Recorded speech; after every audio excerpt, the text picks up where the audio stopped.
beautiful souls. This is Quinn Curtis, and you are listening to the Joyful Living Podcast. And we have a very, very special episode today. I'm joined by one of my dear soul sisters, Lynde Mott. Welcome, Glad Lynde. to be here. Thank you, Quinn. It's going to be such a great show. Let me tell you guys a little bit about Lynde. She is amazing. She is an artist, a muralist, and a historical illustrator, specializing in large figurative works in oil paint. She also engages in a variety of other mediums, creating large stained glass mosaics, decoupage wallpaper, and faux carved frames, to name a few. Every room in Lynde's home features a mural, and every corner of her heart yearns for clarity and big T truth. She runs her own mental health practice that incorporates several energy and emotional release modalities, along with an emphasis on proper nutrition to improve all aspects of wellness. She loves working in her artistic yet productive garden and orchard, hunting for creative vintage clothing, and exploring expansive ideas, as well as resting next to the fireplace. Mott lives in Pleasant Grove, Utah, with her fabulously supportive husband, 3 handsome sons, 2 chickens, and a canary. Such a fun crew. Indeed. And my goodness, we are going to post some links and some references to Lynde's art in the show notes. So be sure that you check that out. Lynde has such a gift that she has spent a lifetime refining. And it is an experience to encounter her art. It is just beautiful. Oh, so thank you. I am just I'm a little bit shy about having you on, truthfully, like a little more nervous than normal, because you are just such a hero in my world. So thank you for joining us. Likewise. My goodness. It's a pleasure to be here. And I have to admit that seeing this file again I wrote it some time ago. Yeah. So I almost have this feeling like, oh, this sounds like an interesting individual. I've got to meet her. We've got to be friends. Yeah, she sounds like someone I'd like. I need to make her my best friend. I have that same experience whenever bio is read too. It's such an out of body experience. Yes. You're like, oh yeah, I like them. Like the compilation cool. of it. It's like, oh, wow, we'll have to look into that.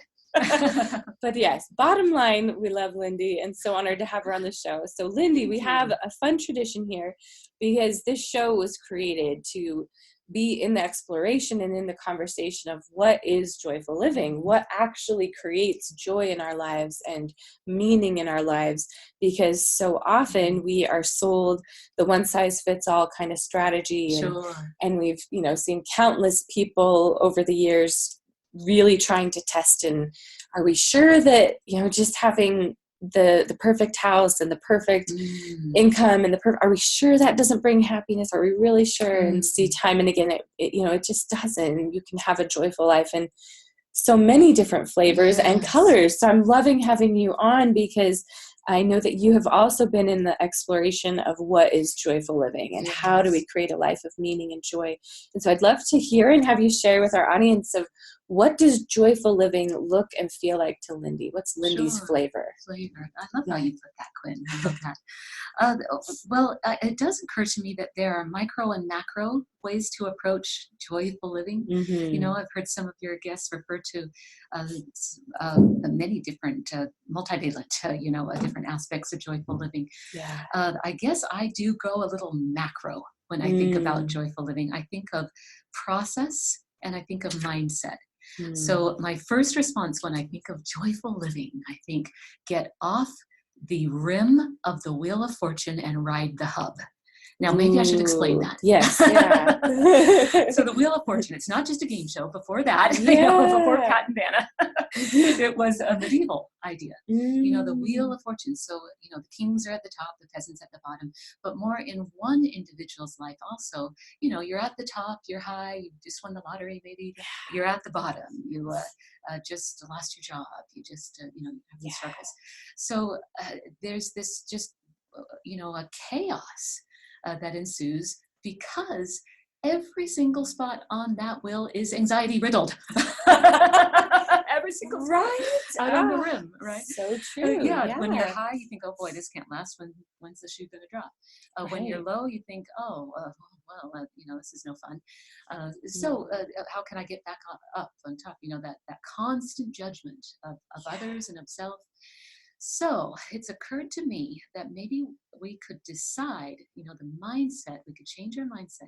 We could move from that chaotic rim and just get on the hub where we just observe, uh, you know, we just, look around and observe the wheel spinning.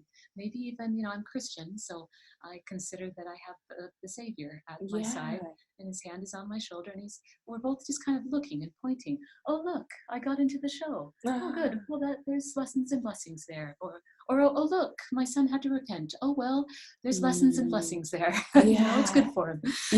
So, you, instead of this constant judgment, we just get to the center, and just observe without judgment. And I think if there's one aspect to joyful living, it would be to get to a place where you're observing your life without feeling compelled to put a label or a judgment on everything. Wow. So that's my first thought. That's a mic dropper. And don't you think, just hanging on to your second point, sure, of one of the big things that keeps us in that anxiety on the outside is our worth being connected to each of those highs and lows. Yeah, certainly. And that worth being our kind value. Of tenuous, and our value. Now I have everything, but my worth could be taken from me. I could lose everything, right? Oh, and now I have nothing, so I must be worth nothing. Oh, Quinn, that's so insightful. The 4 things: power, wealth, honor, pleasure. That's what makes the wheel of fortune go round, at least the rim of it. Wow. Right? But if we can, in several spiritual traditions, there's an aspect of detachment. Detachment from the big 4, wealth, pleasure, power, honor, and just observing it. And accepting things as they come and go and flow in and out, and being free of those. Oh, I love that. I love that. And I just derailed you a little bit. What was your second point? I'm glad you did. I can not think about things this way. In my artwork, which really is my, I love to say, no one is born without their work being born with them. So I feel like in my case, my artwork, it's almost as if it's already created in my mind, in my heart. I believe that we lived before we came here. So in the pre-existence, I believe that I created a lot of this artwork there. I'm recreating it here. So joyful living, in my mind, is that opportunity to will into tangible existence what only exists in my mind. First, it has to be spiritually created in your mind. And then you will it into existence tangibly through your abilities, through paint and brush, but also you will it into existence through your relationships. You create that in your mind first, and what you want there, and the attributes you want in your marriage or in your relationship with your children. We have both homeschooled, so you create that in your mind first, right, Quinn? This is what I want it to look like. This is the end of this education. To create unique and original human beings. You create that in your mind first, and then you step by step create it in real life. I do that with gardening. I do that with everything in my body. I see in my mind's eye what I want my body to look like and feel like. And over time, the universe seems to combine to help you with those endeavors. So that's joyful living for me. I love that. So living on the hub, and an observant, ride the hub, ride the hub. And then living in alignment, living true to that vision, then perhaps. And being willing to be patient with it too. Sometimes it'll take decades to create in your actual life of what exists in your spiritual life. But how could it be any other way than that you reap in your physical life what you sow in your metaphysical life? Right. Sure. It seems like an eternal law to me. It does, yes. And with, this is something I've always admired with you, is I felt that you really do follow that edge of what does bring me joy and what blesses the lives of those around me, and you spend your time and your endeavors there. Yes. Has it always been that way, or has that been a struggle, or what kind of drives that? Yeah.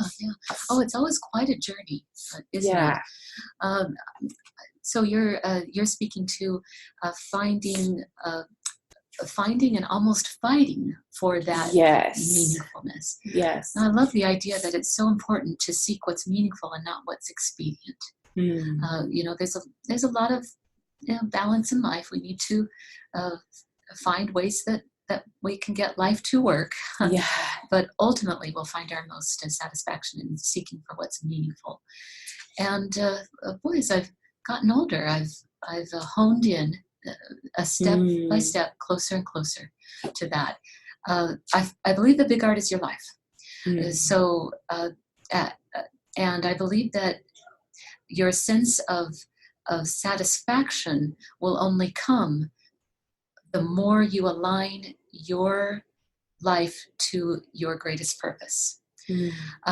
So it has I have had sojourns in my life where I've had to, even at times, if you will, go a bit out of balance in order to get certain training, in order to pay a lot of attention to a certain aspect, in order to create this opportunity of real soul work, soul song. So, for example, when I say go out of balance for a time, for 2 years I worked at an alternative healthcare clinic. I did zero artwork, almost zero. Wow. And just completely switched over to this opportunity to train in several emotional release work modalities and energy work modalities. I worked 4 days a week, and it took everything out of me to get up and get to work every day. It just, on every level, you know how it is, Quinn, when you put everything physically, everything spiritually into what you do. And I was working with clients, meeting with people about every half hour, and, maybe up to 14 to 16 a day, and on the heavy days. And just wanting, I'd give my pinky finger if it would help them to, to improve, and made me ask a lot of questions. But boy, the training was just superb. I told the doctor that I worked with, and I told him, don't worry about paying me an awful lot in actual, funds. I'm getting paid through this training. I'm getting paid through this autonomy and this opportunity to master these modalities. I was so grateful for that opportunity, and then it just shifted almost overnight, and I decided to practice on my own, where I could have longer time with clients and balance a little more with my artwork, because I was really deeply missing that. So it's always a search, isn't it? Yes. And my own ill health has led me to looking for ways to improve that. So that's gone into the realm of nutrition and working through that medium and so forth. I love how you're describing that with it, with going out of balance for seasons. And I love that. That was so healing to hear. Because that is something that I've definitely been wrestling with as well this year, or at least this year for me, not as well as in timeline, perhaps, but just that, just feeling like this is what actually is highly in alignment, and it feels really messy, and it feels really like not what I would normally choose. But I know it's right, and I know I'm learning a lot and growing a lot. So I just love you validating that, and I'm sure a lot of you were sighing sighs of relief hearing that as well. It's a really healthy concept. There are lessons we have to learn out of balance that we certainly couldn't learn in balance. And we didn't come here to live perfectly in balance. Certainly. So that opportunity to go to the extremes. And I call it dialing. I see it a lot in teenagers. They dial it way up, and they go, oh, yeah, that doesn't feel so true to me, So they dial it way down, and they go, oh, there's not enough energy there either. So they keep dialing, And I suppose we keep doing that throughout our lives. There's an idea in a book that I feel to be scripture that says, reprove at times with sharpness when moved upon by the Spirit, but then show an increase of love. So I feel like that could count for us towards ourselves too. Yeah. Maybe reprove yourself at times with sharpness when Yeah. moved upon, by the Spirit, bring This yourself is back. out of line. Yeah. But then show yourself an increase of love, for goodness sake. Yes. So Quinn, can I ask you something? Sure. There's something that I have been curious about in seeing your a beautiful work. And I love your style, Quinn. Thank you. Such great taste. And I love when I see that teal color, I think of you. That fresh teal color. Soul color, yes. Thank you. That's Quinn's color. I'd love to have you explain to me and of course by extension to your listeners, because maybe they're curious too, why you picked the name Sequoia. Sequoia Marketing and Sequoia Soul Marketing is where we find your website and so forth. Because I feel like that we talked a little bit about it earlier, and that aligns to a lot of what we've been talking about. Yes. And I'd love to share that. Would you mind? Thank you. Yeah. Sure. Yeah, sequoias have always been such an inspiring. I feel like they're my spirit tree, if we will. Tree. Yeah, my totem tree.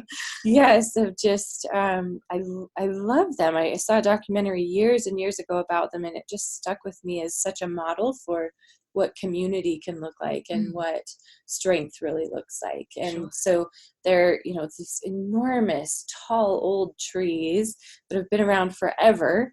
And they're so strong and so tall, largely because they intertwine their root system with each other and support each other with getting the nutrients and the water and everything that they need. So it provides this level of looking out for each other in this grove of trees. In fact, have you read The Secret Life of Trees? No, I've so heard of it, fascinating. Yeah. But it talks about how all trees do this to some degree. They all are looking out for each other and helping each other. And there's scientific, it's a very scientific book, but it's fascinating to read. Below the ground, there's another microbiome of connectivity that we're entirely unseen to us. Exactly. But nonetheless, it's very real. Yeah, and they were saying if you separate a tree out from other trees like it, that actually will have a shorter life. Really? Which is the same with humans, right? But the sequoias I especially love because they do that intertwining of their roots, but then also and in that help hold each other up, right? And the winds blow. Yes, they're standing strong by being united together. And then also their bark is fireproof. And for a while they were so scared about the fire, they didn't know this aspect about the sequoias, and they were trying to protect these ancient trees. So they would put out the fires whenever they would start, and they noticed that the trees were starting to die.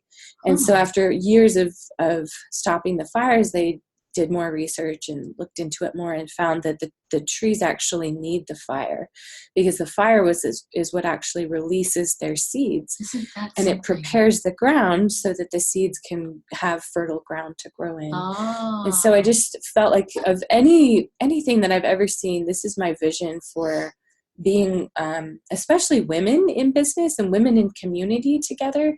I just have found as I think many of us who are women listening have had as troubles being friends with other girls, and we had some hard times with that girl part in our younger years, and a furnace of affliction there. yes intensity.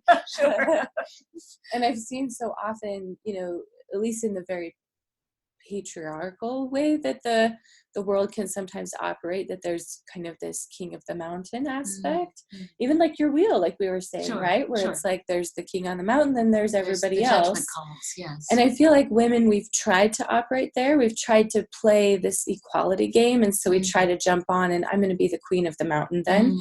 And it just creates so much pain. There's a lot of workplaces where if it's a lot of women, they just have constant drama and pain and struggle. And I see that what really is our magic as women especially, and I believe men have this magic too, but it's maybe a little deeper in that they need to connect into maybe, of just when we are showing up in full support of something together, change happens. Positive change happens, and we make the world a better place, and we bring out all these gorgeous gifts of how to nurture and care for each other and for the little ones in our lives and Yes. the underdog and everybody. And we really do look out for each other beautifully. And so I Yes. just feel, especially with the work that we do with soul branding and marketing, so work that's branding what your soul is feeling called to do and bringing that more forward into the world, and then marketing those things so Yes. that more of the people who are looking for the beautiful gifts that you have Yes. to offer can find you. And you're reflecting that authenticity. Yes, Yes. exactly. That if we were to create that from a very egocentric way and a king of the mountain kind of way, as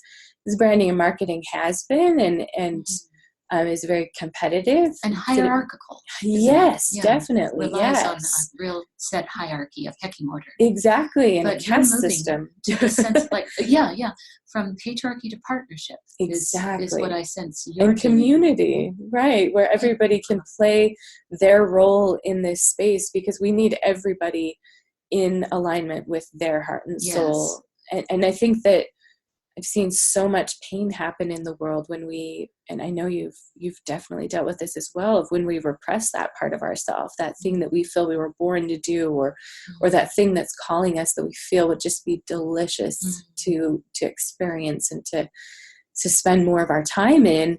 And when we repress it, it just creates more pain for ourselves and our physical bodies. And then it just cascades out to those that are closest with us and creates more pain. So I think the only way to outsource that pain, we do, that frustration. So I don't know, it just kind of embodies the vision I have of women and men in community with each other, holding each other up to be strong, and holding each other through the fires, and allowing the fires to allow the new seeds of life to open up, and for new life to be born. You're so reminding me of, I'm sure you've heard it, the Marianne Williams quote that we love. Your playing small does not serve the world. Exactly. There's nothing enlightened about shrinking so that other people don't feel insecure around you.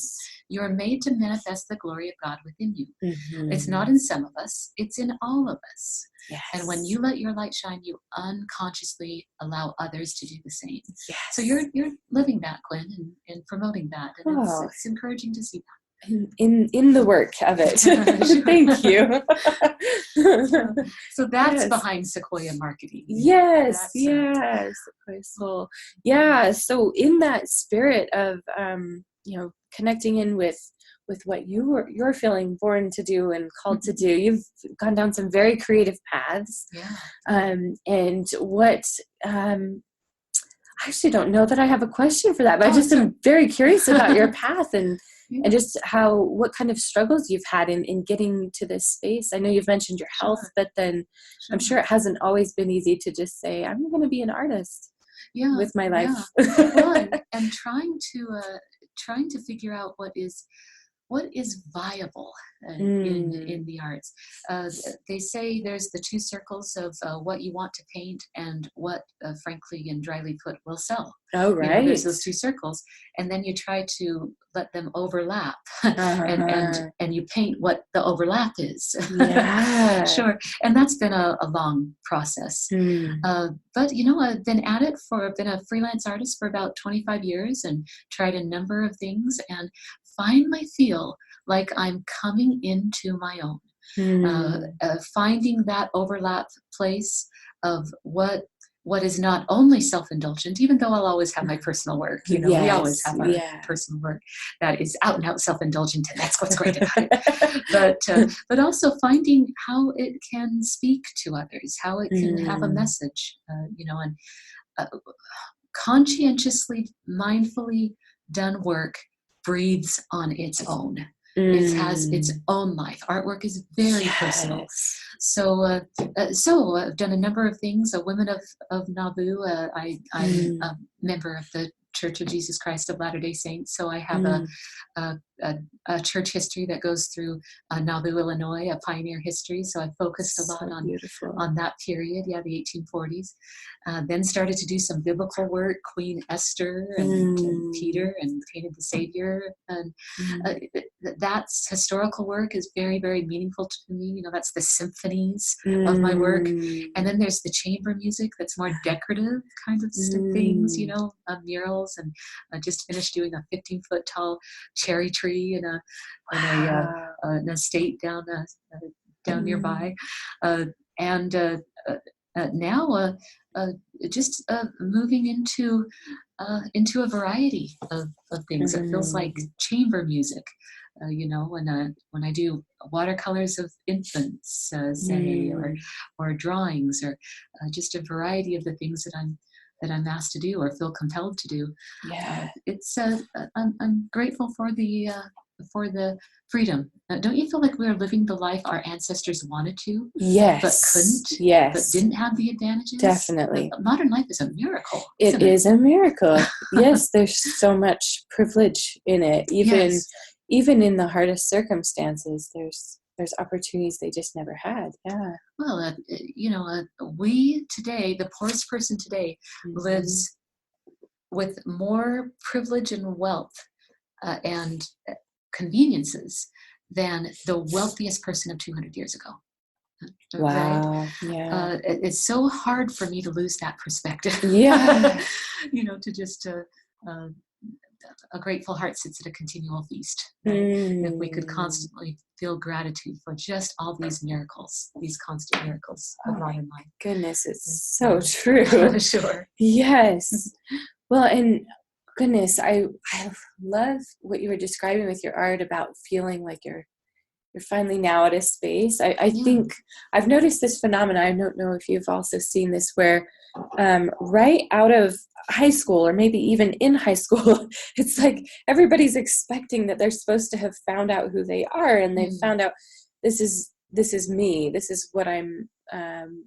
This is how I express myself. I want to be. Yeah, and even with art, I feel like there's a lot of there hasn't been enough of a curing period where it's been able to process and simmer within that soul. Marinate, yes. It needs to season over time. Yes, yeah. I like that. And I think I see that with my clients as well, where we go in to do their brand, and no matter how many times I express to them, your brand is always evolving because you're always changing. Yes, sure. And you're still getting clear about who you are. You bet.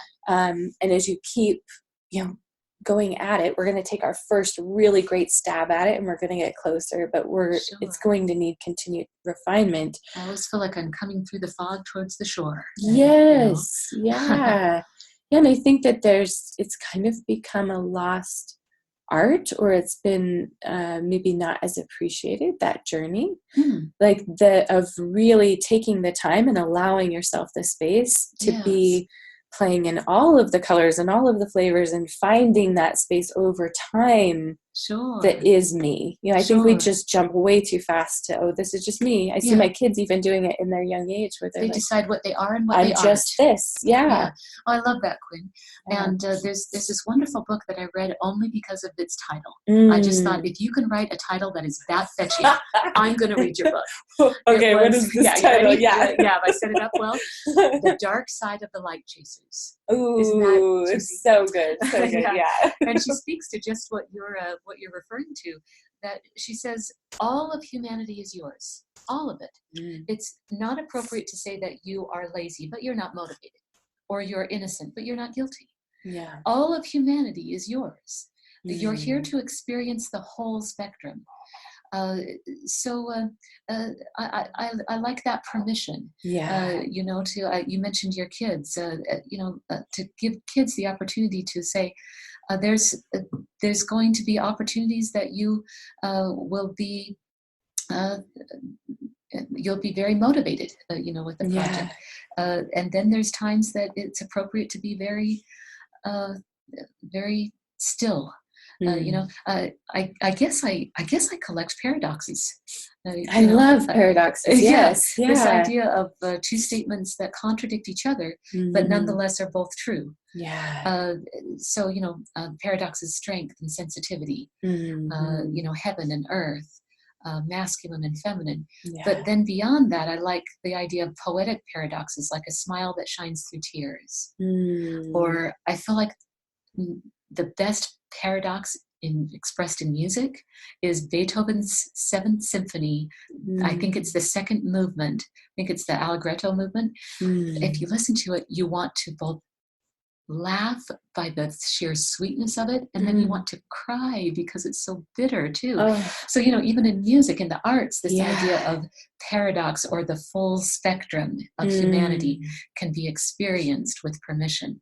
So I feel like that's partially what you're speaking to, and I like that.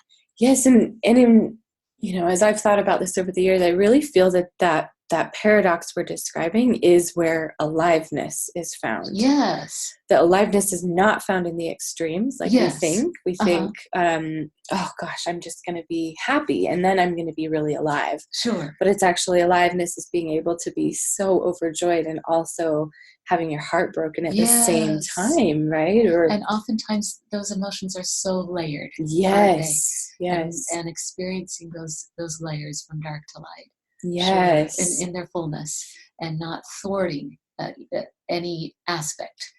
Yes. I appreciate you bring that up. That's lovely. Yes. Well, goodness, there's so many good things we could discuss, but we're solving a lot of the world's problems. We are. Just listening, world. We got this. And I'm sure those of you listening could add your 2 cents, and then we'd have the full pie, and we'd have it all worked out. But talk to us a little bit about the energy work that you do, and how, what that means to you, and just take us down that path. Oh, you bet. I do several different modalities. Your listeners who are acquainted with energy work might recognize emotion code, healer's blueprint, neuromodulation technique, emotional processing, 10-point priority. Basically, my sessions, a lot of times I feel like when you mention you do energy work, people want to know, what does it look like? Am I laying down on a table? Are you touching me? Yeah. Are you using crystals? What's going on? And there's so many different modalities that are all just neat and attractive, and everyone has such different temperaments, and that's good. It's good that we have so many different modalities to attract different people's temperaments, and they heal in different ways and so forth. But basically, my sessions look like a counseling session. That's what they look like. But I use muscle testing to decipher. I talk right to the individual's subconscious, to their mind body, that intelligence that is the mind body. Bypass the noisy, conscious mind, and go right to the subconscious through muscle testing, and find out what are you ready to clear, body. What should we pay attention to? What questions should we ask? What trapped emotions can we clear right now? Boy, every session is a miracle. Every single session. And I feel so renewed after doing this work. I almost feel like I can't afford not to do it, because it's so renewing, and when you genuinely feel that, that's how that's one of the ways you're doing the right work. Yes, isn't it? It energizes you. It takes everything you've got, but it's somehow renewing. Yes. Oh, I love that. And you were telling me earlier about this ego game piece that you do. And I'd love to explore that. And and just in connecting the dots here, I love the layering of your art that you do, and then talking about healing work, because I think anybody who's spent much time in healing work knows what an art is. Right? And and vice versa, how art is also a healing modality as well. And every artist has their own style and is different, and every healer has their own modality. It's very customized. Sure. Oh, thank you for reminding me of that, Quinn. Yes. May I take you through? Sure. Okay. This is a wonderful, just kind of a guided meditation. We can go through it quickly, But I'd love for the listeners to just get a flavor of this, how you can pick apart, you can dissect, one of your games, and clear it, and live much more mindfully, more fluidly. So your games, your ego games, are things that we do to get what we want, and we end up getting the opposite of what we want. So I mentioned earlier that overwork can be, shall we look at that? Funny you should mention that. It doesn't relate at all, but yes, we can look at it. Yes, no, it's definitely a moment I've been in lately. Let's talk about it. Yeah, let's look at it. This is a very vulnerable episode, so you're welcome. And we are grateful, Quinn, for your willingness to be vulnerable and move into that space. Brene Brown talks a lot about vulnerability and has brought that forward in the zeitgeist, hasn't she? And it's so important to be able to love with our whole hearts. We need to step forward in our authentic self and be willing to be vulnerable. Absolutely. So you're a good example. Good. Okay. So the first step in calling clearing a game is to just call it out and to name it. Okay. What does overwork look like in your life? Call it out. Well, what is it? It's like the thing that comes up first is like going the extra mile. Ironically, that's so funny because usually that's a good thing in our society. We praise that, right? Sure. But it's going the extra mile so much that you can't just go a mile, right? Or you're exhausted from. Like I was describing to you earlier, that I feel like I've really only known how to operate in my life at a 10 or a 15 out of 10. Yeah. And so then coming to this space where a 10 feels like underachievement, you know? Oh, that's insightful. Yeah. But at 15, massive burnout, you know, and just fatigued all the time. Yeah, me feeling like you can never do enough. Yes. Yeah. Sure. There's a vast cistern that will never be filled. And okay. I think there's also a level of unsupportedness too that has definitely been a big player of feeling like the overworking comes from compensating from other parties underworking. Ah, gotcha. Yeah. So that perception, and that we could even look at that as a separate game. You know, I need to pick up the slack. Oh, yeah. So that perception, because really games are perceptions, not necessarily reality. Yeah. So we could even whittle that out. So first step is to just call it out and describe it and put a name on it. That way it comes out of that dark corner. You say, I see you there in the corner, you little monster. Come out into the light. The overworked game. Okay. The next step is to look at the payoff and the cost. Let's look at payoff first. You wouldn't do it if there weren't a payoff. That's true. What is the payoff for the overworked game? It's very vulnerable. The payoff is you get to look like a hero. Hey! And that feels good. Here she comes to save the day.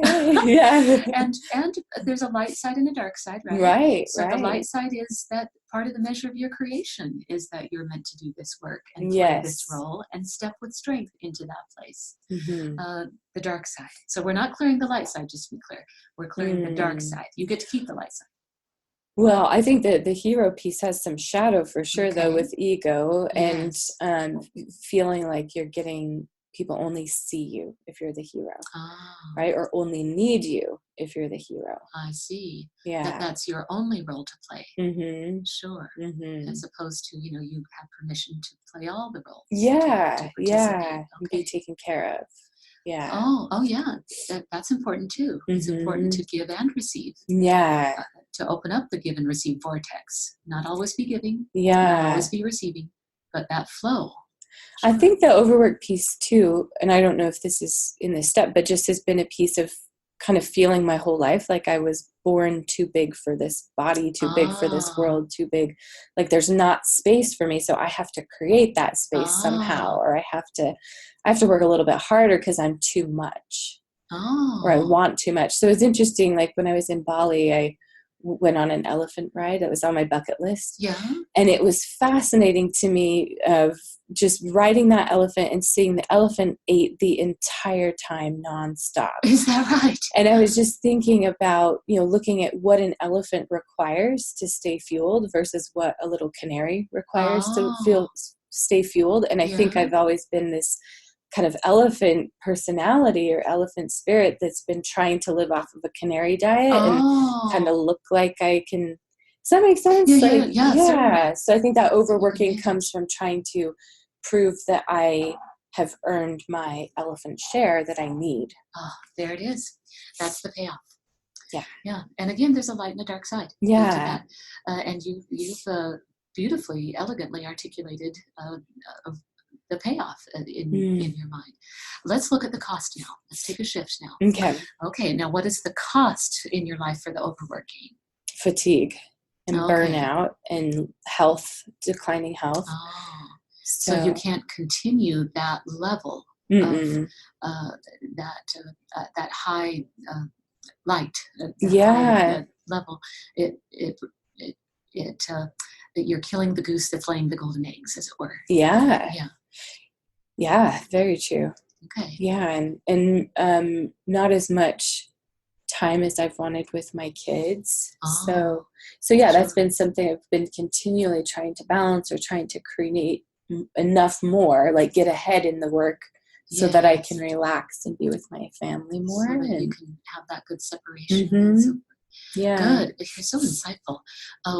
Well, this is not my first layer on this onion, or first time looking at it. This is not your first time at the rodeo. Yes, exactly. Well, we love that about you, Quinn. Many layered onion. Yeah. Sure. And anything else that's the cost for the overworking comes to mind? Loneliness. Oh. Yeah. It's lonely on the extra mile. Like feeling like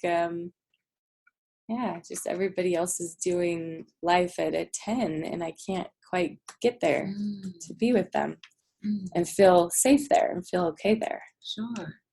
I sense, correct me please if I'm wrong. I always tell my clients, my job is to shamelessly speculate. Your job is to say, oh, that's not so much, but maybe this. Okay. So even seeing the contrast, Yeah. Is there a piece in there? You said loneliness. Is there a piece in there of the cost is you're in judgment a lot in that overwork game. You're constantly, assessing and judging. Am I doing enough? Yes. Of yourself and also of others. So that tends to distance others as well, perhaps. Interesting. I can see that. I think it's, you're forced into a place where you need to assess. You need to be the one that is going along. So what you said that struck me is this feeling of never enough. It's kind of like how I quiet that voice. If I work myself to exhaustion, then I kind of can't hear that voice anymore, or that nagging, you're not enough, you're not doing enough, you'll never be enough kind of vibe, So it's a distraction from... very good insight. Potentially. Yeah. You're so good, Quinn. You're good at this, Quinn. You got skills. Like Charles Barkley says, skills with a Z. Oh, skills. Nice. Yeah. So you're doing fabulous. Now, okay, so first step was, just to reiterate, was to call it out, name it. Second, look at the payoff and the cost. Do that thoroughly. 2 columns. Okay. Now I have 3 crucial questions for you. Okay. The first is it really working? There's a part of me that says yes. The light side of that. Yeah. Yeah. And you get to keep. I always tell my clients, well, you keep the light side. Okay. We are not clearing that. You get to hold on to that. There's a light side to everything, to stubbornness. There's a light side to anger. You can work through anger in a very adaptive way. Yeah. So, you can keep the light side of the overwork game. Yeah. There's a part of it that propels you, that gets you up in the morning. There's that fire part. But if we're focusing just on the dark side for a moment, is that working? No. Okay. Next question. Yeah. What do you really want? I really want to have more space in my life. Yeah. Breathe a little space more. To breathe. Yeah. So I'd like, I would just love for especially my business life and financially, for things to just run so much more smoothly, so that I don't have to be in all of the details for them to work, but to, I guess, be supported by the systems and businesses that I have created and built a little bit more. But maybe they breathe on their own. Yeah. Instead of needing your resuscitation. Yeah, good point. Yeah. Yeah. And just ultimately, like, I would love to, I just want to be with my kids more in so many ways, and just like be there for the little times, and be there to read them a lot more stories and to talk to them in the hard times. But then I also have felt a little tug of war because I feel like standing in this role is really important for them as well. Yes, certainly. And just helping them see how to create big, or how to create like really, I don't know what it is, but I feel like there's a piece of that I feel really loyal to, that feels like if I did just walk away from everything and I went home and I just read books all day, that wouldn't be true. It wouldn't serve them fully. Yeah. What you are, Quinn, is as important as what you do. So they are influenced by what you are. In fact, that screams so loudly that they can barely hear what you're saying.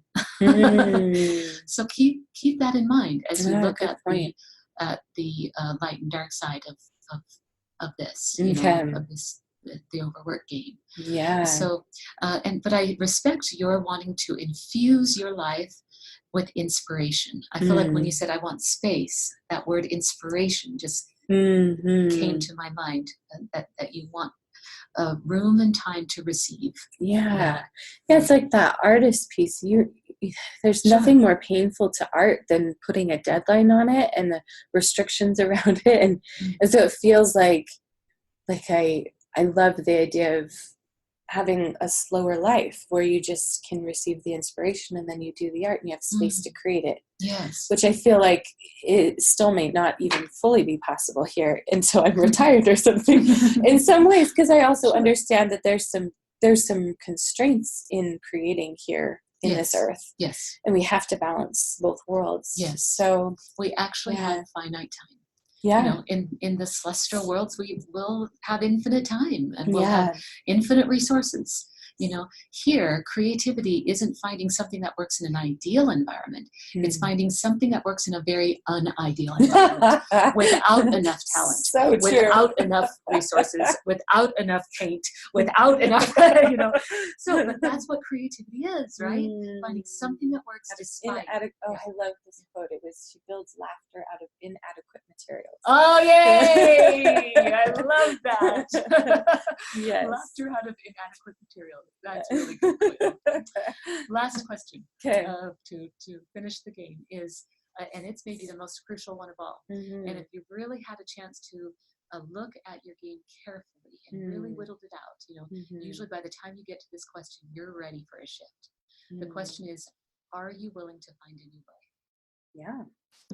Now, what I'd like to say is, if you can just get to a place where you can say, yes, I am, then somewhere deep inside the mind, body, the subconscious, there's a gate that just went, that just opened up. And your body will start to, when I say body, I mean your mind, body, not your soul. It will start to put new pieces in place to find a new way. You will start to seek, a different route. It may start small. And you may need to discover certain techniques to implement the new way. But it's already happening. Just since you answered yes to that question, you've opened the gate. You're already walking into the new way. And that's an encouraging way to think about it. Yes. Yeah. Very. Yeah. Well, thank you. You bet. I'm going to be sitting with that for a little while and continuing to feeling into that more. There was definitely some interesting insights that hit me as I was even just realizing lately, goodness, there's a lot of rules that I have decided are like rules, about how you do life. Like the rule, I was just messaging my sister-in-law this morning because I purchased some presents for my niece and nephews on Amazon Prime, and then was having Amazon ship it to her. And I was feeling so guilty and so bad inside about what a terrible sister-in-law I am. An aunt, I should be buying those gifts by hand. I should be wrapping them, and then I should be taking them to the post office and packaging them. And I was like apologizing to her. I'm so sorry that you have to wrap them. And it was just a funny awareness of, goodness, who made those rules? Those aren't serving. Like, Oh, Quinn, you're gonna love this. So There's we'll a keep fellow, sitting. I've forgotten the author, but the book is the power of the oh, now I'm messing up the title. I think it's the power of the extraordinary mind. It's something like that. Yeah. But he actually calls these rules the rules for short, and it stands for the Bull SHIT rules. So that sounds about right. Yeah. So we have these rules, and they're influenced by culture, by religion, by family, by our own assumptions. So questioning those rules, calling them out from the corners. Yes, absolutely. And saying, time to find a new way, right? Yes, absolutely. Sure. Too much fun. I love this idea of the rules. I'm going to be thinking of this so much more. Because, it's like this awareness just hit me this week of like, wait a minute. Nobody else is living by these rules, and I can't keep holding them. Like, these rules are not set in stone somewhere where everybody's falling short. And Quinn's the only one who at least feels bad about not following them. Oh, I am certain that your sister feels the love, Quinn. Yes. And I just remembered it's the Code of the Extraordinary Mind. Oh, that's the name of the book. Good. So you bet. I'm so glad you referenced that. You bet. Goodness. Well, this has been such a delightful discussion. Thank you for bringing your wisdom and your experience and talents. Is there anything else that you'd like to share that you would feel bad if we didn't talk about? Oh, thank you. Thank you for asking. Yeah. I guess just for anyone who might be interested, probably the best way to find my work is on Facebook. The spelling is critical when it comes to We'll have the link in the show notes, so you can just find it in the show notes. But it's a Lynde Mott artist, LYNDE and MOTT. So I thought I'd just mention that. Yes. Oh, I'm so glad. Yes. So then, are you ready for a little bit of rapid fire questioning? Oh, you bet. Then? Oh, okay. That sounds like fun. Beautiful. So, talk to us a little about short answers. Please. Just first thing that comes to mind of what joy looks like in each of these areas. So the first would be joy with friends. Oh, joy with friends. Oh, the first thing that comes. I have to admit, the first that comes to mind is I love going for walks. You've invited me on a walk. Yes, and we still must walk. We still when must. The weather is fair again. We can be fair weather friends. Yes, But, that's healthy. But there's something about moving and talking and having a good hour or two, to really get into some depth. I guess that's my love language, is walking and talking. So. Oh, I love it. Okay, how about with your family? Oh, with my family. Oh, now I told my boys that I am nourished by data. It is my love language. And I love that. They try to tell me, that's not one of the big five, Mom. That's not a love language. But it is. So I feel like, boys, don't make me. Yes, the more details, the better. So don't make me feel like I'm working for the CIA here. Just give me the information. I used to, when they were younger teenagers, they'd get home and teenagers, you try to, pull teeth to get your data. So I eventually just said, okay, 3 things. Just tell me 3 things from your day. And that would get the conversation started. And so just 3 anythings, or were you specific? Sometimes I'd give categories. Tell me one thing about something that happened with your friends. Tell me something else about academically. How are you doing in math? So I give categories sometimes. But I like that. I'm going to try that at my house. I need more data. I like this. Works beautifully. Okay. How about with your spouse? Oh, thank you for asking. I love my good man. He is a splendid fellow. He has been here during the podcast. He has a great loving presence for his loving support. With my spouse. Oh goodness, that there's so much depth there that I hardly know what to say. My husband makes me worship life. I never reach the end. I never reach the end of him. The end of his guardianship, the end of his devotion, the end of him, and he makes me worship life. That is the most beautiful phrase I think I've ever heard spoken. What a beautiful gift. Yeah. Oh, okay. And then how That's about touching. joy? It is, yes. And goodness, I just felt it. Oh, good. Joy, solo time. Joy on your own. Oh, retreat time, boy. And I think you might be similar, I sense, Quinn. We can get in there. We can love it, be with people and play that role, step into that strength. But then we need equal retreat time to come back to center. And boy, my time definitely is in my studio, listening to your podcast and other books on tape, just getting nourishment on an intellectual level, and then getting to participate in that act of creation. When I create, I feel like I walked hand in hand with God as the creator. The way I worship God is through creating, and I feel like he wants me to. He wants me to love that and express myself as an individual. He wants us to be individuals. And when we create, well, let me put it this way: the closer we are to the Spirit, the greater our capacity to create. I'll put it that way. Which leads beautifully into the last question of joy with the divine. Oh, just very synonymous, probably with what you were sharing. But is there any more depth? Yeah, you're right.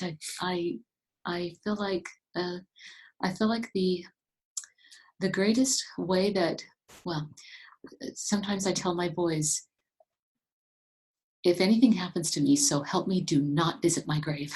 I am not there. I am busy doing other things. Yes, I'm off doing my thing.